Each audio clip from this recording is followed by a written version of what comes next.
Star Reveal, unboxing. Une pièce exceptionnelle. Bienvenue chez Christie's. Bonjour, je suis Lucille. Je dirige le département sac à main chez Christie's. J'ai rejoint le département en 2014 quand on a lancé la catégorie, donc ça fait plus de 10 ans dans le département.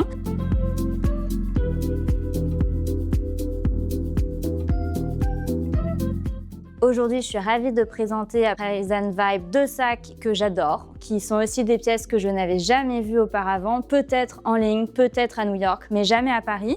Pour moi, ça a été très excitant parce que c'est des pièces qui sont peut-être pas forcément uniques, mais tellement rares qu'on n'a pas tellement l'habitude de les avoir entre les mains.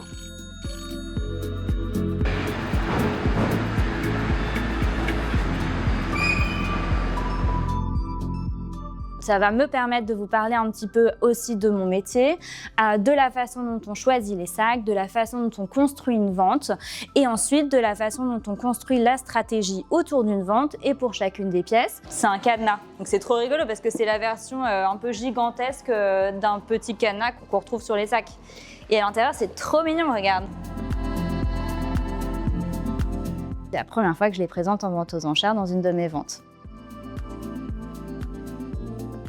La première étape, c'est découvrir un petit peu les sacs. Ça peut prendre plusieurs jours parfois pour avoir vraiment une idée de ce à quoi on a affaire, mais c'est vrai que pour cette collection, ça a été de découverte en découverte.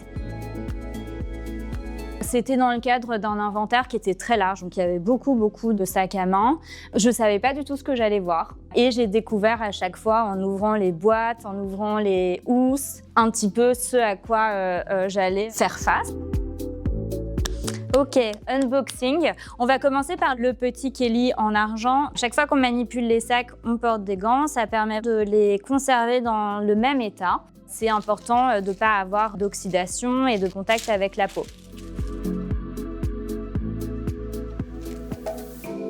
Pour moi, c'est une pièce qui est à la fois le modèle du Kelly, qui est un modèle classique, qui est un sac à main, et en même temps un format qui est tout petit, qui est en fait une espèce de sac bijou. Et vous avez la petite bandoulière qui va avec. J'arrivais pas à trouver la signature, parce qu'en fait, la signature est sous le cadenas, qui est juste ici.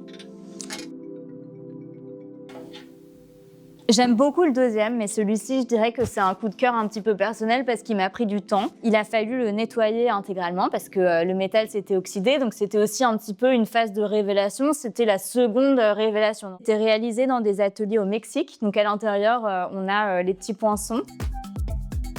C'est une pièce qui a certes été créée dans les années 90, mais elle a été un petit peu révélée au grand jour en 2005, quand la pièce a été présentée sur un défilé de Jean-Paul Gaultier. Et il était porté en collier.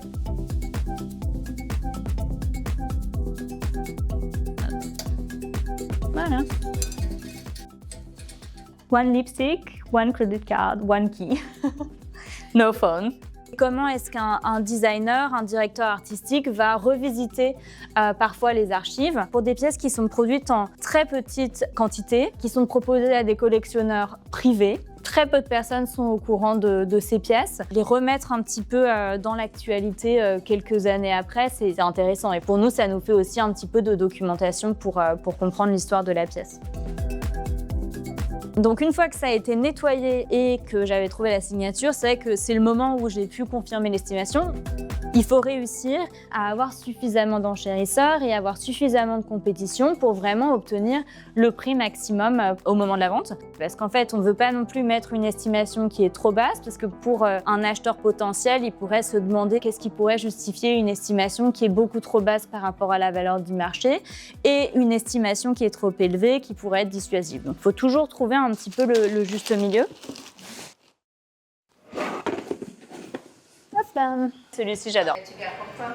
Ouais, voilà. Pour le bureau. Comme ça, je peux mettre mon badge. Mon téléphone ne rentre pas, hein, donc c'est pas pour travailler. Ça a commencé bien, pas bien? Ça a bien commencé. C'est chouette. Et après, il faut que ça continue un petit peu sur cette lancée. Et ça, c'est beaucoup de travail que vous voyez pas. C'est beaucoup de travail. Mais c'est derrière le rideau. Et aujourd'hui, tu portes quoi? J'ai une robe Courrèges En fait, je sais pas, on dirait que j'ai des ailes. C'est pas adapté au montage d'une exposition, mais bon, dans la journée d'une femme qui travaille, voilà, faut réussir à tout faire dans la même tenue. Tout le monde sait que c'est pas toujours facile, mais bon, ça marche. Mais on voit quand même les sacs de cette vitrine-là et un peu de cet angle-là. Ok. Alors moi, je ne peux pas vraiment expliquer comment est-ce que ces pièces ont été créées et pourquoi elles ont été créées. Pour moi, c'est plus la partie de comment est-ce qu'on les repropose sur le marché, comment est-ce qu'on les valorise sur le marché et comment est-ce qu'on explique un petit peu ce qui en fait des pièces importantes sur le marché aujourd'hui. On est obligé un petit peu de retourner dans l'histoire, d'essayer de comprendre quel a été le process de création. C'est vraiment des pièces sur lesquelles on peut apporter une valeur ajoutée, on peut vraiment travailler sur la partie historique, faire découvrir des pièces à des collectionneurs qui les connaîtraient peut-être pas encore. Évidemment, si je fais ce travail, c'est parce que tous les ans, il y a quand même des pièces qui m'intéressent un petit peu plus que les autres et qui font que, effectivement, j'arrive pas encore à la fin de ma spécialité où j'ai l'impression d'avoir tout vu, d'avoir tout estimé, de pouvoir dérouler une stratégie un petit peu pour toutes les situations. Je suis toujours un petit peu surprise par certaines pièces que je découvre et c'est un petit peu ça le plaisir d'un expert et d'un spécialiste. Il y a plusieurs pièces que j'ai vendues au fil du temps qui, à chaque fois, étaient un peu excitantes. Je dirais que peut-être une moyenne de 1 par an. Là, j'ai eu la chance d'en avoir 2 sur la même saison, donc j'étais contente de partager avec vous. Aussi une pièce que j'adore, après le plus petit, vous avez le plus gros.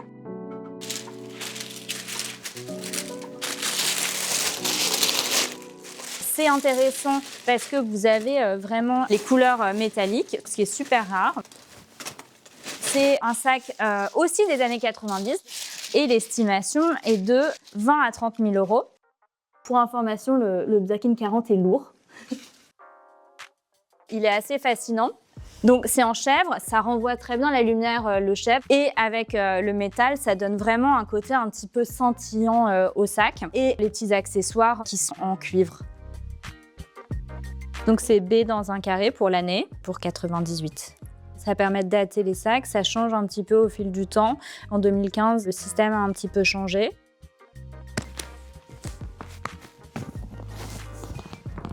Mais tu vois, c'est génial. La signature en doré, j'adore. Et l'intérieur ouais, est beige.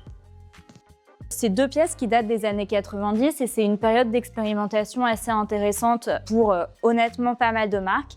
Chez Hermès aussi, il y a eu beaucoup de recherches sur les matériaux, sur revisiter un petit peu leurs classiques, essayer différents types de cuir, de finition. Après, comment exactement des pièces comme celle-ci se retrouvent sur le marché, c'est un petit peu difficile de dire. Il y a des pièces parfois qui étaient dans les vitrines. C'est souvent des pièces qui ont des finitions pas forcément prêtes à la vente. Ça a pu être des cadeaux, ça a pu être des personnes qui ont travaillé sur les vitrines, ça a pu être la créatrice des vitrines, Leila Menchari, qui peut-être en a offert un à quelqu'un. Celui qui est présenté ici, je pense qu'il a été vendu en boutique. C'est très inspiré des thématiques qui étaient dans les vitrines à ce moment-là. Quand on regarde des années début 90 aux fins des années 90, il y a beaucoup de créations en métal dans les vitrines. C'est vrai qu'on les retrouve un petit peu par moment parce que c'était des Jeux Olympiques, parce que c'est voilà, la médaille d'or, la médaille d'argent, la médaille de bronze. Donc c'est des pièces qu'on retrouve un petit peu parfois pour marquer les Jeux Olympiques d'Athènes, les Jeux Olympiques de Paris. C'est vrai que 3 couleurs, un Birkin 40 qui est quand même aussi voilà, pas le format Birkin classique. Il y a beaucoup de pièces métalliques qui sont des modèles un petit peu plus réduits parfois. Je dirais que quand j'ai commencé dans le département, donc il y a fort longtemps maintenant, la première chose que j'ai faite, probablement dans les premiers mois, ça a été d'acheter le livre de Leila Menchari. C'est un livre qui est à la fois de la documentation qui est intéressante parce que ça permet de retracer un petit peu ce qu'a pu créer toute cette féerie qui est encore aujourd'hui vraiment dans l'univers Hermès. Leila Menchari a un univers qui est très baroque. Elle a été chez Hermès pendant plus de 30 ans. Elle a été responsable des vitrines. Elle a travaillé aussi avec énormément d'artistes. Et c'est vrai que sur notre marché, quand on a des pièces qui justement pourraient être référencées dans le livre qui parle des vitrines de Leila Menchari, c'est toujours hyper intéressant. Je suis décoratrice, donc je dois créer des images, faire rêver, et de ce fait, je suis obligée moi-même d'être perméable aux rêves et d'aller chercher mes rêves pour les transmettre à la façon de chaque pays. Ce livre a été un petit peu le moment où je me suis dit que cette catégorie serait probablement passionnante pour moi. L'opéra baroque. Ici, celui-ci. Hiver 93. C'est difficile pour une pièce comme celle-ci de savoir exactement combien de pièces ont pu être produites à l'époque. Voilà, je peux pas dire que c'est une pièce unique, mais peut-être que c'est une pièce unique. Dans mes 10 ans de carrière, j'ai quasiment jamais eu de pièces qui étaient référencées dans les vitrines de Leila Menchari. Celui-ci n'est pas spécialement référencé dans ce livre, mais très inspiré d'autres modèles. Il y a des pièces de vitrine qui vont jamais être produites, et c'est sûr. Enfin, voilà, on les voit en vitrine, c'est des objets, c'est des pièces qui n'existent pas, qui sont pas fonctionnelles. Tandis que je trouve que pour cette pièce, les finitions sont vraiment super.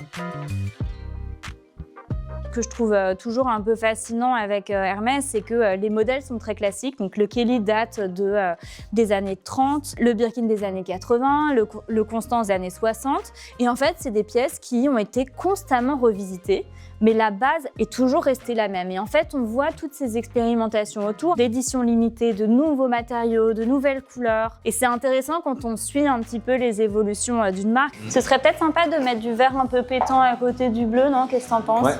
C'est top, comme ça on voit bien ce que vous avez fait et tout. On peut faire 3 bleus là. Tu vois, peut-être... Ou tu penses on met le Kelly au milieu? Regarde. On va essayer comme ça pour le moment. Hermès, c'est une maison qui a très bien documenté ses créations, qui a un département archives impressionnant et qui attache beaucoup d'importance au patrimoine et aux créations. Et un designer, un directeur artistique, quand il rentre dans une maison, il va revisiter les classiques, mais il va essayer aussi de créer des choses qui sont un petit peu nouvelles. Donc, c'est des choses qu'on voit beaucoup avec Jean-Paul Gaultier quand il est arrivé chez Hermès. Et il y a plein de sacs aujourd'hui qui ont pris une importance. Le Shoulder Birkin, qui peut-être il y a 5 ans était un sac horrible et dévalorisé et qui aujourd'hui se vend 2-3 fois le prix de l'époque parce que voilà, le sac baguette est un petit peu revenu. Hermès a relancé une nouvelle version de ce sac, donc tout le monde recherche la version vintage.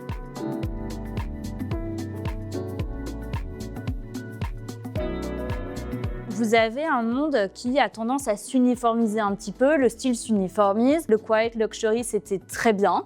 En même temps, est-ce qu'on n'arrive pas aussi un petit peu aux limites du quiet luxury? Est-ce qu'on n'a pas envie d'avoir des choses un petit peu bold, des choses un petit peu originales? C'est aussi une façon d'exprimer sa personnalité, d'exprimer son style. Et donc voilà, vous avez quelqu'un qui va peut-être trouver qu'une pièce comme celle-ci la représente beaucoup plus que la même version en version très classique.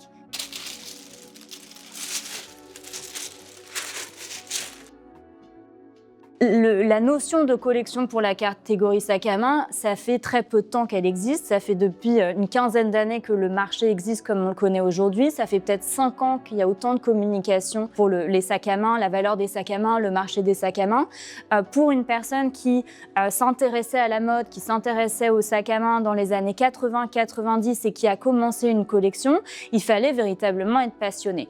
Parce qu'en fait, à ce moment-là, évidemment, c'était pas des pièces qui perdaient de la valeur au fil du temps, mais c'était pas autant reconnu comme un investissement comme on peut le voir aujourd'hui. C'est vrai que dans les années 90, mais surtout dans les années 2000, le sac à main est devenu un accessoire indispensable. Donc c'est vrai que c'était sur le tapis rouge, toutes les starlettes, les influenceurs de l'époque, les modèles. Voilà, il y avait quand même un phénomène où le sac à main est devenu de plus en plus important dans le vestiaire. Mais on a des collections parfois qui sont beaucoup plus récentes, qui datent plus des années 2000, des années 2010, à un moment où finalement collectionner des sacs à main était devenu un petit peu plus commun.